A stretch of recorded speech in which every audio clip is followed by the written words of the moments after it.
মহান শহীদ দিবস ও আন্তর্জাতিক মাতৃভাষা দিবসে গভীর শ্রদ্ধা আর আবেগে নত হল জাতি। ঢাকার কেন্দ্রীয় শহীদ মিনারে ভাষা শহীদদের প্রতি শ্রদ্ধা জানাতে উপস্থিত হন বিএনপি চেয়ারম্যান ও প্রধানমন্ত্রী তারেক রহমান। শহীদ রাষ্ট্রপতি জিয়াউর রহমান ও মরহুমা দেশনেত্রী খালেদা জিয়ার পরিবারের পক্ষ থেকে তিনি পুষ্পস্তবক অর্পণ করেন। এ সময় তার সঙ্গে ছিলেন সহধর্মিণী জোবাইদা রহমান ও কন্যা জাইমা রহমান। পুষ্পস্তবক অর্পণের পর কিছুক্ষণ নীরবে দাঁড়িয়ে ভাষা আন্দোলনের শহীদদের আত্মার মাগফিরাত কামনা করেন তারা। শ্রদ্ধা, কৃতজ্ঞতা আর স্মৃতির আবেশে ভরে ওঠে পুরো প্রাঙ্গণ।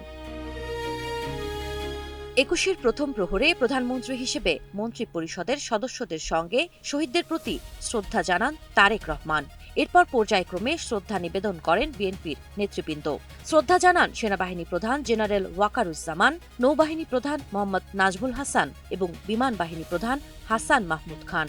তাদের পর কেন্দ্রীয় শহীদ মিনারে ফুল দেন সংসদের বিরোধী দলীয় নেতা শফিকুর রহমান।